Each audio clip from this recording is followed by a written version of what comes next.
الحمدللہ رب العالمین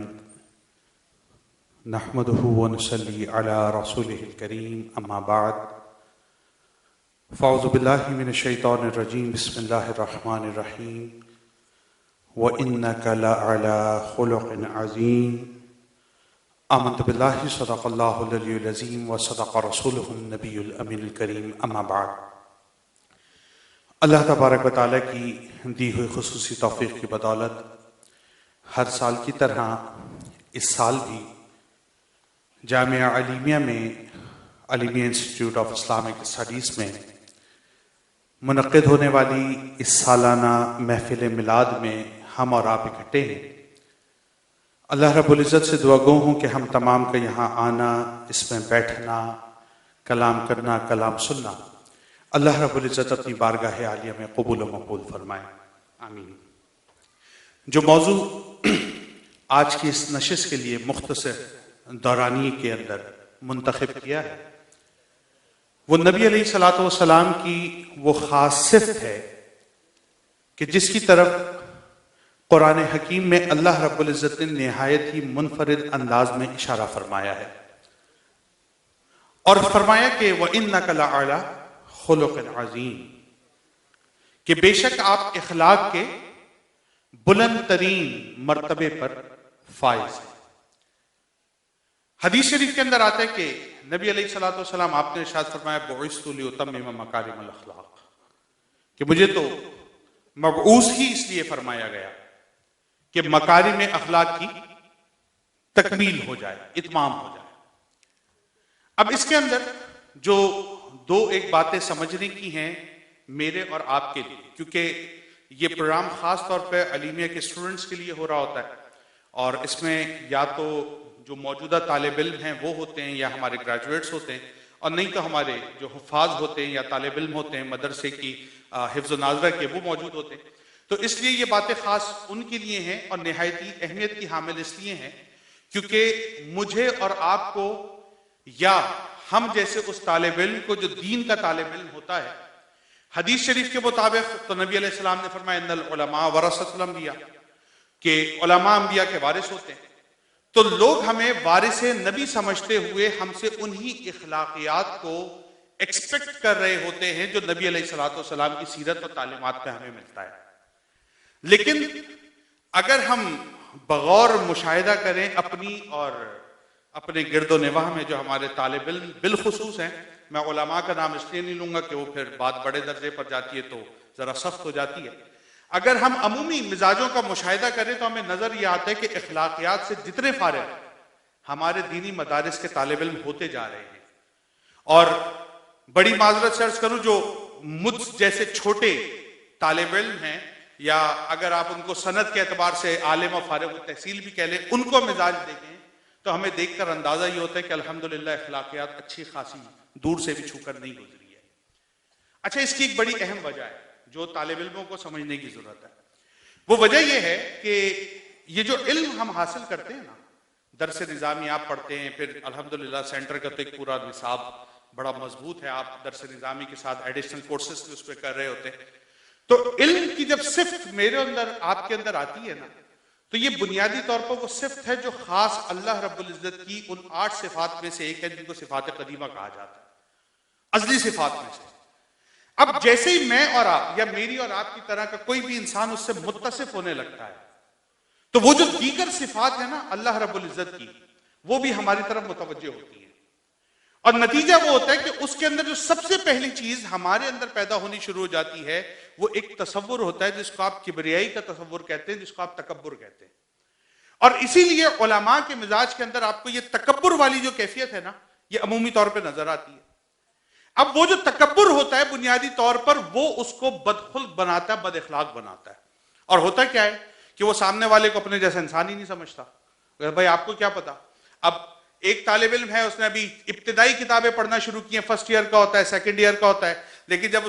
اس کے والد محترم نہایت ہی سادہ الفاظ میں کوئی بات کہتے ہیں بیٹے یہ کام ایسے کر لو، تو کہتا ابو آپ کو کیا پتا، مجھے پتا میں پڑھ رہا ہوں دین۔ اب اس کی والدہ کوئی بات سمجھاتی ہے تو ذرا اس کا موڈ بھی ٹیڑھا ہو جاتا ہے نا کہ بھئی یہ آپ کو کیا پتا، کتابیں تو میں پڑھ رہا ہوں، قرآن میں تو یہ آیا ہے، حدیث میں تو یہ آیا ہے۔ اب اس کا کوئی دوست احباب کسی بات پہ تنبیہ کرے تو وہ اگر بیچارہ طالب علم نہیں ہے، کوئی باہر کا، تو اس کی تو عزت ہی کوئی نہیں ہے. تو یہ سارے کے سارے معاملات اس لیے ہوتے ہیں کہ وہ جو علم اس میں بڑھ رہا ہوتا ہے وہ اس کے اندر اس کیفیت کو پیدا کر رہا ہوتا ہے جس کو آپ تکبر کی کیفیت کہتے ہیں. اسی لیے ماضی میں ہوتا یہ رہا کہ جب طالب علم کے حصول کے لیے جد و جہد کرتے تھے، ساتھ میں کسی اہل تصوف کے ساتھ ان کے رشتے اور تعلق کو جوڑ دیا جاتا تھا. اور یہ جو متصوفین ہوتے تھے، جو صوفیہ ہوتے تھے، وہ ذکر اذکار کروا کر اور روحانی ضربے لگوا کر ان کے باطن کا تزکیہ ساتھ ساتھ کرتے رہتے تھے کہ وہ جو علم بڑھ رہا ہے اس سے جو تکبر اس میں پیدا ہو رہا ہے اس کی اصلاح ذکر اذکار کے ذریعے ساتھ کے ساتھ ہوتی چلی جائے. لیکن کیونکہ اس وقت حالات ہر طرف ہی مخدوش ہو چکے ہیں، ہمارے صوفیہ، ہمارے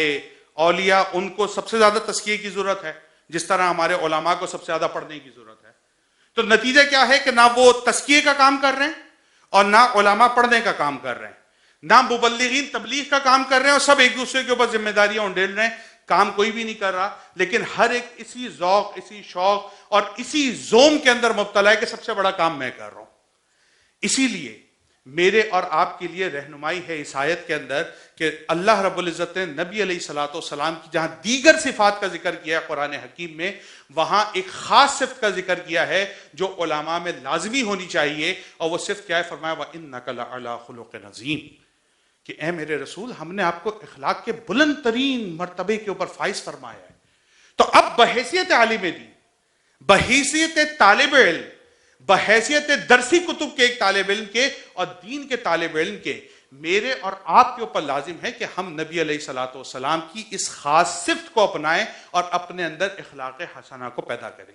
ہاں ایک بات ضرور ہے کہ مجھ میں، آپ میں اور نبی علیہ الصلوۃ والسلام کی جو شخصیت کی اس میں ایک فرق ہے.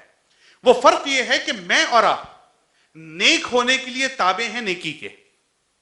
میں اور آپ نیک ہونے کے لیے تابع ہیں نیکی کے، یعنی میں اور آپ نیکی کریں گے تو نیک کہلائیں گے، اور نیکی نہیں کریں گے تو نیک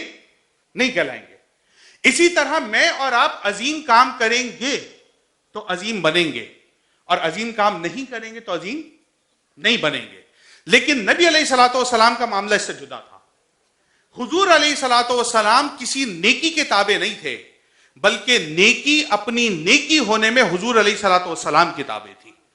اگر حضور نے کسی عمل کو کیا تو وہی عمل نیکی بنا، اور حضور نے کسی عمل کو پسند فرمایا تو وہی عمل عظیم ہوا، اور جس عمل کو حضور نے چھوڑ دیا تو نہ وہ عمل نیکی بن سکا اور نہ ہی وہ عمل اللہ کی بارگاہ میں عظیم ہو سکا. اور اس کی مثال ہمارے سامنے کہ جب ابتدائی اسلام میں نبی علیہ الصلوۃ والسلام نے 17 ماہ تک بیت المقدس کی جانب رخ کر کے اپنی نمازوں کو پڑھا، تو بے شک اس وقت میں کوئی بھی کھڑا ہو کر قبلے کی طرف رخ کر کے نماز پڑھتا، بیت المقدس کو چھوڑ دیتا، اس کی نماز اللہ کی بارگاہ میں قبول نہیں ہوتی. بالکل اسی طرح کہ اگر آج میں اور آپ اپنا رخ بیت المقدس کی جانب کر کے نماز پڑھیں یہ سوچ کر کہ حضور نے ابتدائی وقت میں پڑھا تھا، تو اس کی نماز نہیں ہوگی، کیونکہ بعد میں حضور نے قبلہ بدل دیا تھا. رمضان شریف کے اندر سارا دن بھوکا اور پیاسا رہنا، کیونکہ حضور نے بتایا، حضور کا طریقہ ہے، تو رمضان میں بھوکا پیاسا رہنا نیکی ہے. لیکن عید والے دن حضور نے کھا کر بتایا ہے، تو اس دن کھانا کھانا نیکی ہے. تو جو عمل حضور نے کیا نیکی وہ بنا، جس کو حضور نے پسند کیا عظیم وہ بنا. تو مجھ میں اور آپ میں فرق یہ ہے کہ میں اور آپ تابع ہوں گے ان تعلیمات رسول کے جو حضور علیہ الصلوۃ والسلام نے ہم تک پہنچائی. اب اگر میں اور آپ ان تعلیمات سے ہٹ کر کوئی بھی کانسیپٹ آف نیکی لے کر آتے، کانسیپٹ آف مورالٹی لے کر آتے ہیں، کانسیپٹ آف ایتھکس لے کر آتے ہیں، تو وہ سارے کے سارے اللہ کی بارگاہ میں رائندہ ہو جائیں گے، بیکار ہو جائیں گے، مردود ٹھہرائے جائیں گے، اس لیے کیونکہ اس میں حضور علیہ الصلوۃ والسلام کے عمل کی سند شامل نہیں ہوگی. ہاں ایک آخری بات کرتے ہیں، میرا وقت جو دیا گیا تھا مکمل ہو رہا ہے. آخری بات یہ ہے کہ دیکھیں، جب حضرت عائشہ رضی اللہ تعالی عنہا آپ سے پوچھا گیا کہ نبی علیہ الصلوۃ والسلام کے اخلاق کیا ہیں، تو امی جان حضرت عائشہ رضی اللہ تعالی عنہا آپ نے فرمایا کانا خلقہ القرآن، کہ حضور علیہ الصلوۃ والسلام کے اخلاق کیا تھے؟ قرآن. جو قرآن میں ہے وہ حضور کے اخلاق ہیں. اب اس کا مطلب یہ ہوا کہ اگر آپ قرآن کو پڑھتے ہیں اور قرآن کو سمجھتے ہیں تو مجھے اور آپ کو یہ پتہ ہے کہ قرآن کے اندر صرف اچھی اور میٹھی باتیں، مطلب اچھی نہیں، میٹھی میٹھی باتیں جس سے سب خوش ہو جائیں، ایسا نہیں ہے. قرآن حکیم میں جہاد کی آیات بھی موجود ہیں، قرآن حکیم میں قتال کا پیغام بھی موجود ہے، قرآن حکیم میں سود اور ربا پر مبنی نظام معیشت کے خلاف اعلان جنگ بھی موجود ہے، قرآن حکیم کے اندر حق کو حق کہنا اور باطل کو باطل کہہ کر للکارنا اور اس کے خلاف ڈٹ جانا، لڑ جانا، اڑ جانا، بھڑ جانا، یہ ساری تعلیمات موجود ہیں۔ تو اس کا مطلب یہ ہوا کہ قرآنی تعلیمات کے مطابق اخلاقیات یہ نہیں ہے کہ ہر بات کو مسکرا کے سہ جانا، اور قرآنی تعلیمات کے مطابق اخلاقیات اس چیز کا بھی نام نہیں ہے کہ اپنی نگاہوں کے سامنے غلط کام ہوتے دیکھنا اور پھر بھی ہنستے اور مسکراتے رہنا، نہیں۔ قرآن کی تعلیمات کے مطابق صحیح کو صحیح کہنا، غلط کو غلط کہنا، حق کے خاطر لڑ جانا اور صحیح بات پر ڈٹ جانا، یہ سارا کا سارا اخلاق ہے، اور یہی نبی علیہ السلام کی سنت ہے، یہی نبی علیہ السلام کا طریقہ ہے۔ تو علماء کو اور بالخصوص طالب علموں کو اپنے مزاج میں ان دونوں چیزوں کو پیدا کرنے کی ضرورت ہے۔ ایک طرف خود کو حسن خلق سے آراستہ کریں، اپنے مزاج میں نرمی پیدا کریں، اپنے گھر والوں کے ساتھ، اپنے بہن بھائیوں کے ساتھ، اپنے رشتہ داروں کے ساتھ، بالخصوص اپنے والدین کے ساتھ حسن خلق کا مظاہرہ کریں، تاکہ پتہ لگے کہ آپ دینی مدارس میں پڑھنے والے طالب علم ہیں، اور آپ کے اخلاق حسنہ وہی ہیں جو نبی علیہ السلام کی تعلیمات کے مطابق ہیں۔ اور دوسری بات یہ ہے کہ اس کا مطلب یہ نہیں ہے کہ ہر غلط بات کو قبول کر لیا جائے، بلکہ اس کا مطلب یہ ہے کہ جہاں غلط ہوتے دیکھیں تو حق کی بات کو پیش کریں، چاہے وہ ہماری حمایت میں اور ہماری قوم و قبیلے کی حمایت میں ہو، اور چاہے وہ ہماری مخالفت میں جا رہا ہو، لیکن اگر وہ حق ہے تو حق بیان کرنا بھی رسول اللہ کی سنت ہے، اور یہی وہ طریقہ ہے جس کو اخلاق حسنہ کہتے ہیں۔ اللہ رب العزت سے دعا ہے ہم تمام کو نبی علیہ الصلوۃ والسلام کے اخلاق حسنہ سے متصف ہونے کی توفیق مرحمت فرمائے، اور آپ کی تعلیمات کے مطابق ہی اپنی زندگی گزارنے کی توفیق مرحمت فرمائے۔ وآخر دعوانا ان الحمد للہ رب العالمین۔ ماشاءاللہ، یہ تھے ڈاکٹر عمران خان صاحب، جو اخلاقیات کے حوالے سے سیرت النبی صلی اللہ علیہ وسلم کے تناظر میں گفتگو فرما رہے تھے۔ اس دوران ادارہ ہذا World Federation of Islamic Missions کے صدر محترم صاحبزادہ جناب مصطفیٰ فاضل انصاری صاحب تشریف لائے، ان کو ہم خوش آمدید کہتے ہیں۔ اسی طرح سے پروفیسر ڈاکٹر محبوب الحسن بخاری صاحب، علامہ محمد نوید صاحب اور ڈاکٹر محمد علی صاحب تشریف لائے، ان کو ہم خوش آمدید کہتے ہیں۔ اب خطابات کے سلسلے کو آگے بڑھاتے ہوئے قبل اس سے کہ میں ڈاکٹر محمد علی صاحب کو دعوت خطاب دوں، ان کا مختصر تعارف آپ کے سامنے پیش کیے دیتا ہوں۔ ڈاکٹر محمد علی صاحب ایسوسی ایٹ پروفیسر ہیں department of political science Karachi university میں، اور آپ 22 سال سے شعبہ تدریس سے وابستہ ہیں۔ ریسرچ، تحقیق، آپ نیشنل اور انٹرنیشنل لیول پر آپ کے مقالہ جات اور مضامین شائع ہوتے رہتے ہیں۔ اس کے علاوہ آپ جو ہے کراچی یونیورسٹی میں academic council of Karachi university teacher society کے بھی ایکٹیو ممبر ہیں، اور اس کے علاوہ آپ سوشل ورک کے طور پر بھی آپ اپنی خدمات سر انجام دینا چاہتے ہیں۔ تو بلا تاخیر میں دعوت دوں گا ڈاکٹر محمد علی صاحب کو کہ آپ تشریف لائیں اور اظہار خیال فرمائیں۔